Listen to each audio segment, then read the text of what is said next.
The snowstorm started in the early hours of Christmas Eve, transforming the small New England town into a picturesque winter wonderland. Icicles hung like glittering daggers from rooftops, and freshly shoveled sidewalks disappeared under a fresh layer of powder. Every street glowed with festive lights strung from lampposts, and the scent of pine trees and roasted chestnuts wafted through the air. Inside their warm two-story colonial, the world seemed just as idyllic. A towering Christmas tree stood in the living room, its branches heavy with carefully chosen ornaments. Gifts wrapped in shimmering paper lay neatly beneath it, promising joy and surprises in the morning. The fireplace crackled, casting flickering shadows across the room, and the faint sound of Bing Crosby's White Christmas played from the record player. But the warmth didn't extend to every corner of the house. She was in the kitchen, arranging fresh gingerbread cookies on a ceramic platter, the scent of cinnamon filling the air. Her movements were mechanical, her mind elsewhere. She glanced at the clock on the wall. 6:45 p.m. He should have been home an hour ago. When the front door finally opened, she forced a smile as she peeked out from the kitchen. Her husband stepped in, shaking snow off his coat and setting his briefcase by the stairs. His phone was already in his hand, thumb scrolling through a flurry of notifications. "You're late," she said gently, wiping her hands on a towel as she approached him. Yeah, sorry about that." He leaned in to kiss her cheek, but the gesture felt rushed, perfunctory. Things ran long at the office. "It's Christmas Eve," she reminded him, her tone carrying a hint of reproach. He flashed her a weak smile before returning his attention to his phone. "I know. Just a couple more things to handle, and then I'm all yours." "All mine," she repeated softly, watching as he walked past her and disappeared into his office. The door clicked shut behind him, leaving her alone in the quiet. For a moment, she stood there, staring at the closed door, her heart heavy with something she couldn't quite name. She had been excited about this Christmas, thinking it might bring them closer. But lately, everything about their life together felt distant, like the pieces of their marriage no longer fit the way they once had. Brushing the thought aside, she returned to the kitchen, determined to salvage the evening. She poured 2 glasses of wine and set the table for a late dinner. But when an hour passed with no sign of him, her resolve wavered. She tapped gently on his office door. "Dinner's ready," she called softly. "Give me 5 minutes," he replied, his voice muffled. 5 minutes turned into 30. She ate alone, staring at the empty chair across from her, her thoughts swirling. Something was wrong. She didn't know what, but the weight of it was pressing down on her chest. Unable to sit in the silent house any longer, she decided to take a walk. The snow had stopped, and the world outside glistened under the light of the moon. Bundling herself in a thick coat and scarf, she stepped onto the porch, the crisp air stinging her cheeks. The streets were quiet, save for the distant hum of laughter and carolers. She wandered aimlessly, her boots crunching softly against the snow. She didn't know where she was going, she just needed to escape the oppressive stillness of home. The park appeared almost magical under the blanket of snow. Trees draped in white stood like sentinels, their branches adorned with twinkling lights. Benches dotted the landscape, some occupied by couples sharing quiet moments in the cold. She walked until she spotted him, a man sitting alone on a bench near the frozen pond. He wasn't dressed for the cold, his dark coat dusted with snow, and his scarf hung loosely around his neck. His hands cradled a steaming cup of coffee, and his sharp blue eyes were fixed on the horizon. Something about him caught her attention. Maybe it was the stillness in his posture, or the faint sadness in his expression that mirrored her own. Whatever it was, she found herself slowing as she approached. Old night to be out, she said softly. He looked up, startled at first, but then his lips curved into a small smile. The cold's not so bad if you stop fighting it. She hesitated, then gestured to the empty spot on the bench. Mind if I sit? Be my guest. They sat in companionable silence for a moment, watching the snow sparkle under the moonlight. Do you come here often? She asked, breaking the quiet. Not really, he replied, his tone casual. Just needed a change of scenery. Same, she admitted, her voice softer. What brings you out on Christmas Eve? He asked, turning to face her. His gaze was direct, almost disarming. She hesitated, unsure how much to share with a stranger, but something about him felt safe, as if he wouldn't judge her. I needed some air, she said finally. It's been a long day. He nodded, as if understanding more than she'd said. Funny how the holidays can feel the loneliest sometimes. The truth of his words struck her deeply. She glanced down at her hands, twisting her wedding ring absently. Yeah, funny. Their conversation meandered from small talk to deeper topics, dreams, disappointments, the ways life sometimes takes unexpected turns. She found herself laughing at his dry humor, feeling lighter than she had in months. When she finally stood to leave, he smiled. Merry Christmas. Merry Christmas, she replied, her heart inexplicably warmer despite the cold. When she returned home, the house was dark except for the faint glow from his office. She didn't bother knocking this time. I'm back, she said as she opened the door. He looked up from his computer, his face bathed in the bluish light of the screen. I didn't realize you went out. Her chest tightened. I needed some air. He nodded absently, already turning back to his work. Something inside her snapped. Is this how it's going to be from now on? She asked, her voice trembling. He frowned, finally giving her his full attention. What do you mean? This, she said, gesturing around the room. You, me, pretending everything's fine when it's not. He sighed, running a hand through his hair. I don't know what you want me to say. I want you to care, she said, her voice breaking. I want you to stop hiding behind your work and tell me what's really going on. For a moment, he looked like he might say something, but then his phone buzzed on the desk. He glanced at the screen, and she saw it, a brief flicker of guilt in his eyes. What is it? She asked, her tone sharp. Nothing, he said, but his hand moved to silence the notification too quickly. Her stomach dropped. Who is it? Just work, he said, standing abruptly. I don't want to fight about this right now. As he left the room, the cold emptiness settled over her again, but this time, it felt permanent. Christmas morning came quietly. The snowfall from the night before had softened the world outside, but inside, the house, an invisible weight pressed down on her chest. She moved through the motions of the day, coffee brewing, the smell of cinnamon rolls in the oven, but her heart wasn't in it. He came downstairs late, his hair disheveled and his phone already in his hand. Morning, he said, barely looking at her. Merry Christmas, she replied, forcing a smile. They exchanged gifts in the living room. She had chosen his present carefully, a leather briefcase she'd seen him eyeing months ago. When he opened it, his smile was polite but lacked any spark. Thanks, he said, setting it aside. He handed her a small box. Inside was an expensive bracelet, beautiful but impersonal. She stared at it, her fingers brushing over the smooth metal. It was something she might have admired in a magazine, but not something that felt like her.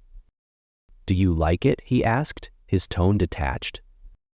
It's lovely, she lied. The moment passed, hollow and fleeting, and he returned to his phone.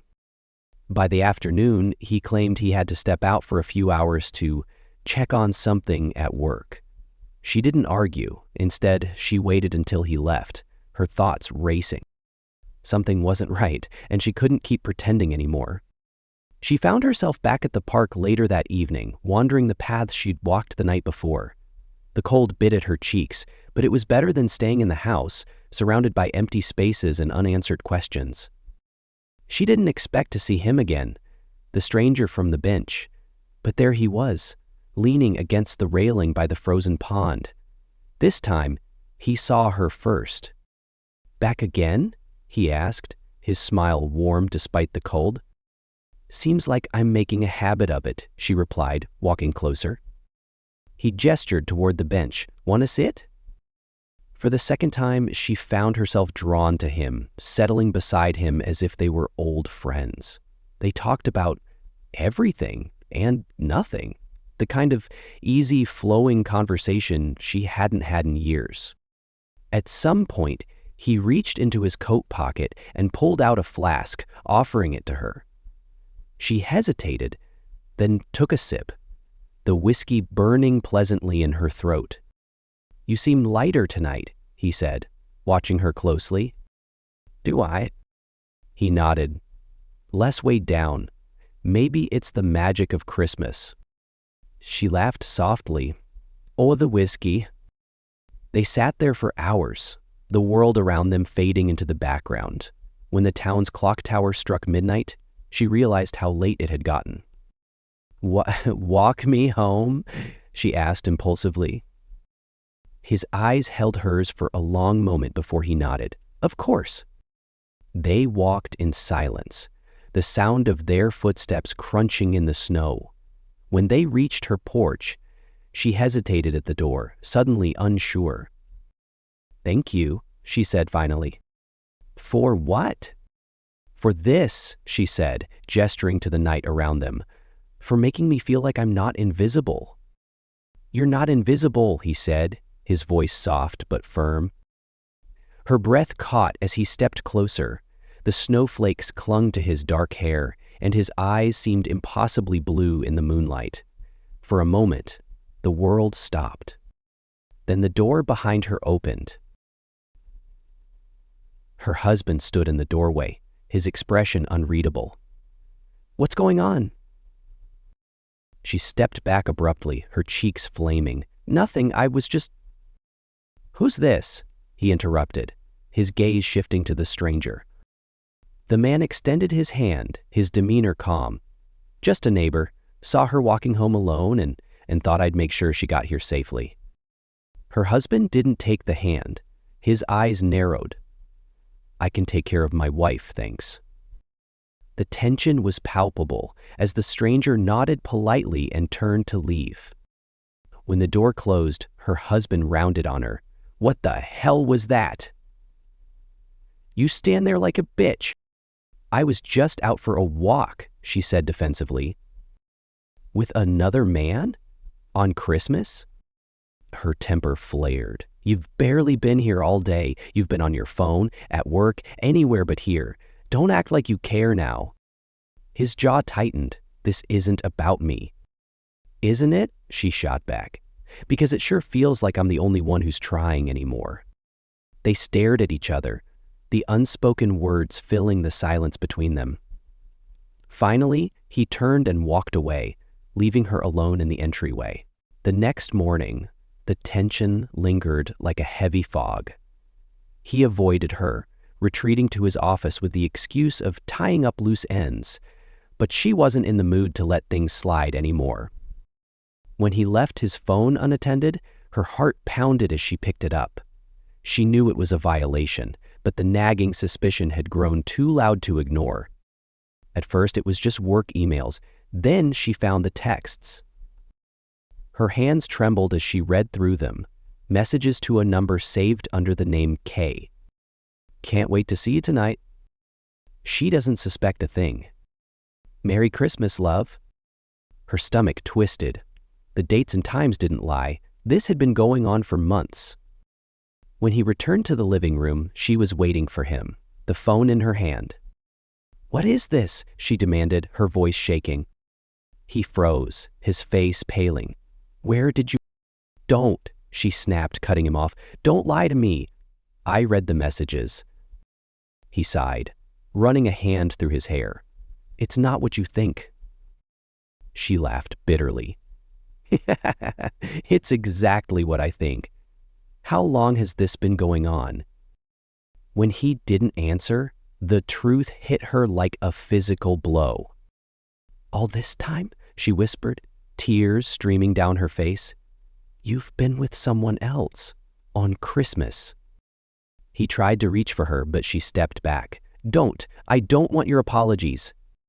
But the worst blow came when he finally spoke. It's not just an affair, he admitted, his voice low. I love her. Her world shattered in that moment, the weight of his betrayal suffocating her. His words hung in the air, heavy and final. I love her. She stared at him, her tears freezing mid-fall as the enormity of his confession settled over her. It wasn't just an affair, not just a mistake in a moment of weakness. It was something deliberate, something deeper. How long? She whispered, her voice trembling. He exhaled sharply, as if resigned to the consequences of telling the truth. 6 months, he admitted. It started after that conference in Boston. Her breath hitched. She had trusted him completely during that trip, even laughing when he joked about how exhausting the days had been. And you've been lying to me every day since, she said, her voice brittle. It wasn't like that, he said defensively. I didn't mean for this to happen, but things between us, they've been broken for a long time. Broken? She laughed bitterly, shaking her head. Maybe they were, but I didn't walk out. I didn't give up. You think I gave up? He shot back, his voice rising. Do you know how hard it's been to keep pretending everything was fine? To come home every night and feel like a stranger in my own house. Her jaw tightened as she fought back another wave of tears. If you felt like a stranger, it's because you made yourself one. You shut me out, you distanced yourself, and instead of trying to fix things, you ran to her. He didn't respond. The silence was worse than any words he could have said. Finally, she took a deep, shuddering breath and looked him in the eye. Who is she? He hesitated. Who? She demanded, her voice cracking. His hesitation only made her anger flare. She grabbed his phone and scrolled to the messages, her shaking hands making the task clumsy. But she found it. The name K. Catherine, he said quietly, as if speaking her name aloud might soften the blow. Her knees almost buckled. Catherine. A family friend. Someone who had been at their wedding, smiling in the photos, standing on the sidelines as they exchanged vows. You're kidding, she breathed, the betrayal twisting like a knife in her chest. Catherine? She's been in our home. She's had dinner at our table. She didn't mean for this to happen either, he said weakly, as if that absolved them. Don't you dare defend her, she snapped, her voice breaking. Both of you lied to me. Both of you destroyed this. The hours after his confession passed in a haze. She barely remembered throwing his phone at the wall, the screen shattering on impact. She barely remembered storming out of the house, her boots crunching through the snow as tears froze on her cheeks. The town that had seemed so beautiful and magical days ago now felt like a prison. Every wreath, every light, every carol that drifted through the air felt mocking. Her steps led her back to the park. It was empty now, the festivities of Christmas Day long over. She collapsed onto the same bench where she'd met the stranger, her body trembling as sobs racked her. You're here again, a familiar voice said. She looked up, startled. The stranger stood a few feet away, his expression a mixture of concern and surprise. I didn't mean to startle you, he said, stepping closer. You just looked like you needed— What? She snapped, her anger spilling over. Help? Comfort? Because I don't think either of those things exist right now. He hesitated, then sat beside her, keeping a respectful distance. Rough night? She let out a bitter laugh. Try the worst night of my life. He didn't press her for details, and for that she was grateful. Instead, he sat quietly, letting her cry until the tears slowed. Eventually she spoke. My husband's been having an affair. The words felt surreal as they left her lips, as if saying them aloud made them more real. The stranger exhaled slowly, his breath visible in the cold air. I'm sorry. No one deserves that. For some reason, his quiet compassion made her cry harder. She leaned her head into her hands, letting the weight of everything she'd been holding in pour out. I feel so stupid, she choked out. How did I not see it? How did I not know? I said with a grin. I was going to say he didn't fit in any way, but really he doesn't hit at all. It's not your fault, he said gently. Isn't it? She said bitterly. Maybe I wasn't enough. Maybe I... Stop, he interrupted firmly. This isn't on you. Someone else's betrayal isn't your failure. She looked at him, her tear-streaked face illuminated by the faint glow of the park's lights. His eyes were steady, unwavering, and for the first time that night, she felt grounded. In the days that followed, she avoided her husband entirely. He slept in the guest room, and their conversations were limited to terse exchanges about practical matters. But she couldn't avoid the stranger from the park. She found herself drawn to him, seeking his presence like a lifeline. Their walks through the snowy town became a nightly ritual, and she opened up to him in ways she hadn't with anyone else. With him, she felt free, seen, understood, and cared for in a way she hadn't been in years. One night, as they walked along the frozen pond, he stopped suddenly. You deserve more than this, he said, his voice low. More than someone who treats you like an afterthought. More than someone who lies to you. Her breath caught. What are you saying? He stepped closer, his hand brushing hers. I'm saying you deserve to be with someone who sees you, someone who wants you just as you are. Her heart raced as he leaned in, his face inches from hers. For a moment, she thought she might let him kiss her. But then her husband's face flashed in her mind, the man he used to be, the man she thought she'd married. I can't, she whispered, stepping back. The pain in his eyes was palpable, but he nodded. I understand.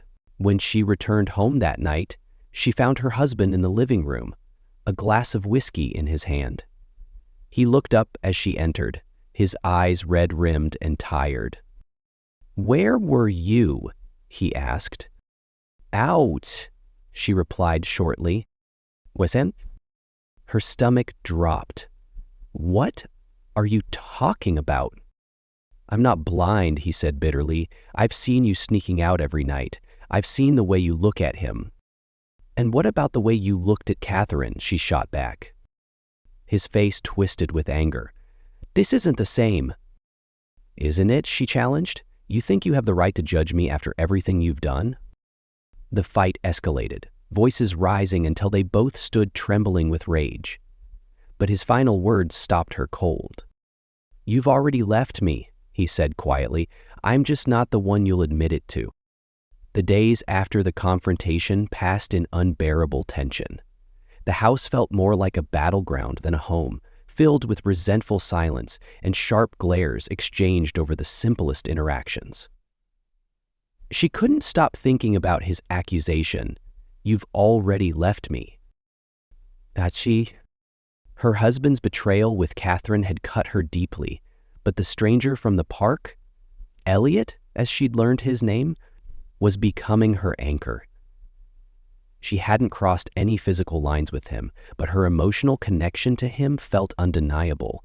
He was the first person who had truly seen her in years, and she couldn't let go of the comfort he provided. On Christmas night, she caught her husband staring at her from across the dining room table. "What?" she asked, her voice sharper than intended. His glass of whiskey hovered mid-air. "I'm wondering how long it's going to take you to leave." The accusation was blunt, but she didn't flinch. "I should be the one asking you that. Or has Catherine already prepared a place for you?" His lips curled into a bitter smile. "You think I don't see what's going on? You don't love me anymore. I see it every time you come back from one of your late-night walks." Her cheeks flushed with anger. "Don't you dare twist this on me. You betrayed me. You destroyed this." "Maybe I did," he admitted, his voice quiet but firm. "But at least I was honest about it. Can you say the same?" His words struck her like a slap. That night, unable to sleep, she found herself slipping out of the house once more. Elliot was waiting in their usual spot by the park's frozen pond. "You look like you've been through hell," he said gently as she approached. She laughed bitterly, sinking onto the bench beside him. "That obvious, huh?" Elliot studied her carefully. "You can tell me, you know, whatever it is." She hesitated, staring at the pond, the moonlight glinting off its icy surface. "My husband and I fought again," she admitted. "He thinks I'm exquisitely leaving him, that I've already left him." "Have you?" Elliot asked softly, his voice free of judgment. Her breath hitched. "I don't know, maybe I have, in my heart." Elliot's hand brushed against hers, and she didn't pull away. "Sometimes, walking away is the strongest thing you can do. Sometimes, it's the only way to find yourself again." She looked at him then, his piercing blue eyes searching hers, and something inside her broke. In that moment, she felt seen, understood, and wanted, everything she hadn't felt in years. When he leaned in, she didn't stop him. His lips met hers in a kiss that was soft at first but quickly deepened, her hands tangling in his coat as weeks of suppressed emotion poured out. It wasn't until they pulled apart, both breathless, that the weight of what she'd done crashed over her. She began, but he pressed a finger to her lips. "You don't have to say anything," he whispered. "Not tonight." She nodded, but as she walked home, her thoughts churned. The kiss had felt right in the moment, but now it carried the sting of betrayal, her own betrayal. The next day, her world unraveled further. She was tidying the living room when the doorbell rang. Opening it, she froze. Catherine stood on the porch, wrapped in a chic wool coat, her perfectly styled hair gleaming in the sunlight. "Hello," Catherine said, her tone dripping with faux politeness. "We need to talk." She stepped aside reluctantly, letting Catherine in. "What do you want?" Catherine smirked, her confidence unnerving. "Closure. I thought you should know the truth about everything. After all, it's Christmas, a time for honesty, isn't it?" Her hands clenched into fists. "I already know everything I need to. You and my husband." "It's not just me and your husband," Catherine interrupted, her voice sharp. "It's me and you. Do you really think he's been keeping all this from me? Do you think he hasn't told me about your nightly adventures?" Her stomach dropped. "What are you talking about?" "Oh, don't play coy," Catherine sneered. "You think you're the wronged party here, your precious Elliot? Yes, I know his name. He's not the savior you think he is. He's a distraction, a convenient excuse to avoid the fact that you checked out of this marriage long before your husband did." She stumbled back as if struck. Catherine's words cut deep, but the worst part was that they held a kernel of truth. Catherine leaned in, her voice a whisper. "The difference is, I'm willing to fight for him."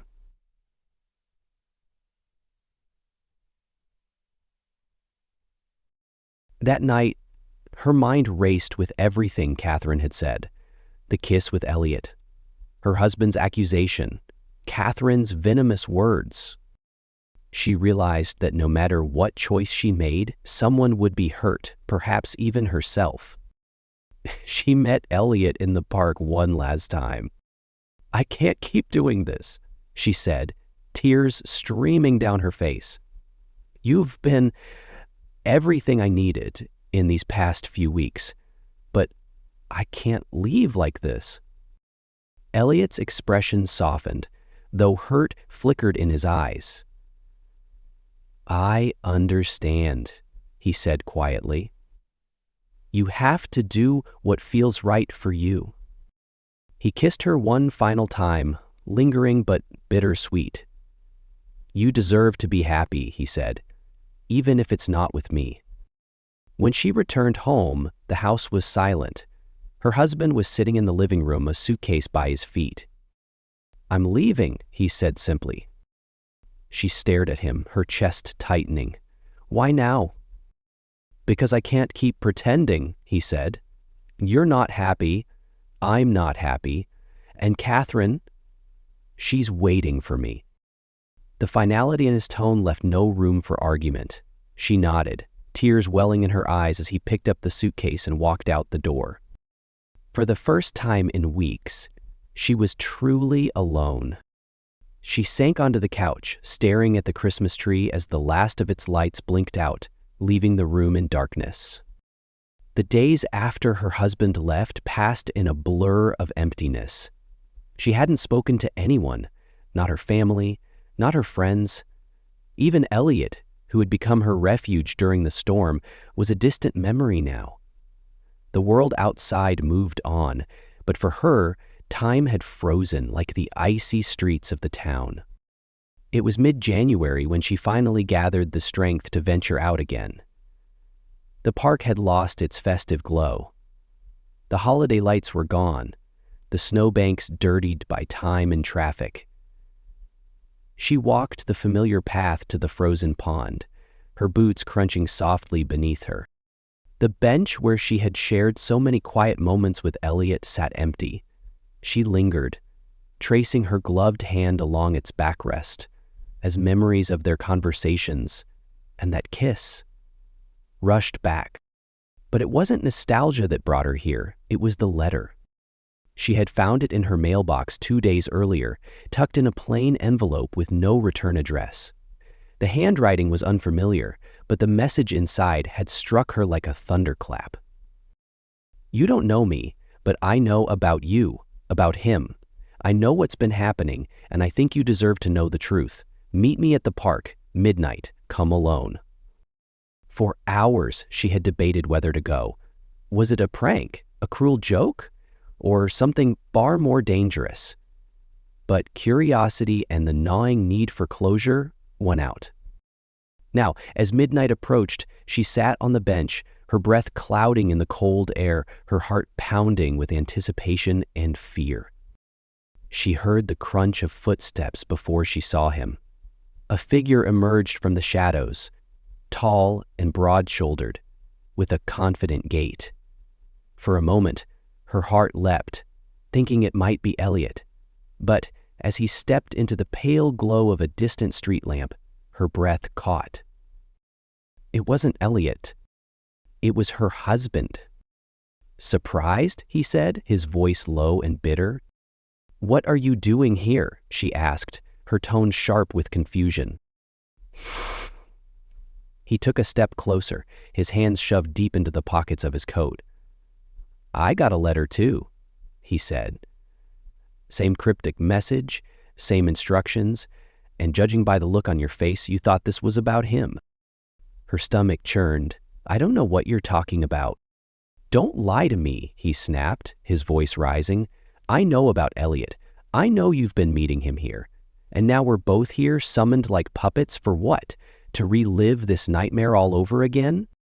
She opened her mouth to respond, but a third voice cut through the tension. "No, quite." From the shadows behind the trees, Catherine appeared.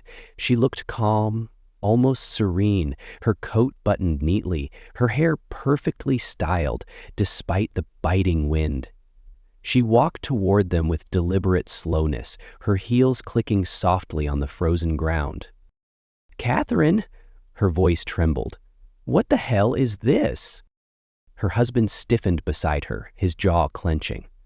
"What are you doing here?" Catherine stopped a few feet away, her lips curling into a faint smile. "Closure," she said simply. "You both deserve to know how this ends." "This isn't a game," she snapped. "Whatever this is, I'm not playing along." "Oh, but you've been playing all along," Catherine said, her voice icy. "You just didn't know the rules." Catherine turned her gaze to him first, her smile hardening. "Did you really think I was in love with you?" she asked, her tone laced with mockery. "You were a diversion, nothing more. A way to get what I wanted." He paled. "What are you talking about?" Catherine laughed softly. "You're not the only one who can manipulate people. Do you think I didn't know you'd eventually leave your wife for me? That was the plan all along, because once you did, you'd be mine. Your money, your connections, everything." He staggered back, his expression twisting with realization. "And you," Catherine said, turning to her. Her voice sharpened.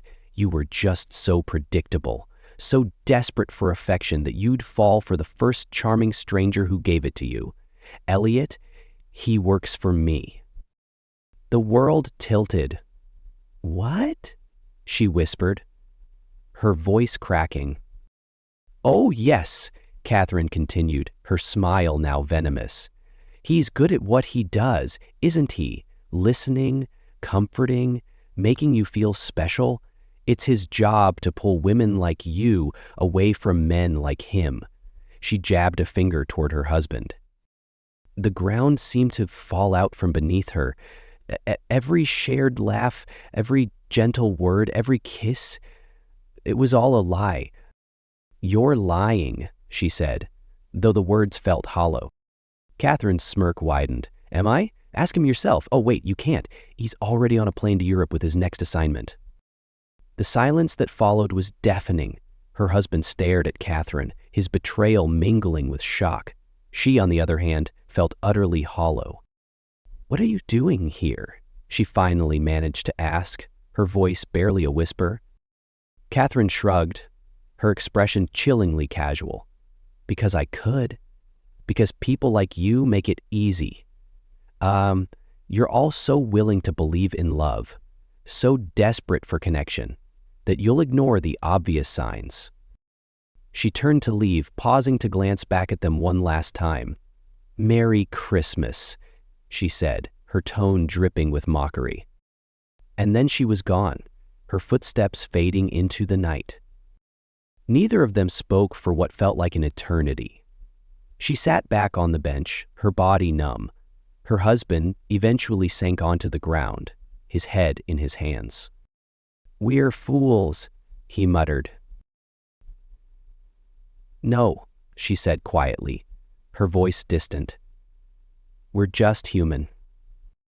They stayed there until the snow began to fall again, blanketing the world in silence. But for both of them, the damage was irreversible. They weren't partners, they weren't enemies, they were simply two broken people, left behind by the same storm. In the end, the only thing colder than the winter night was the truth they had uncovered. A truth that neither of them would ever escape.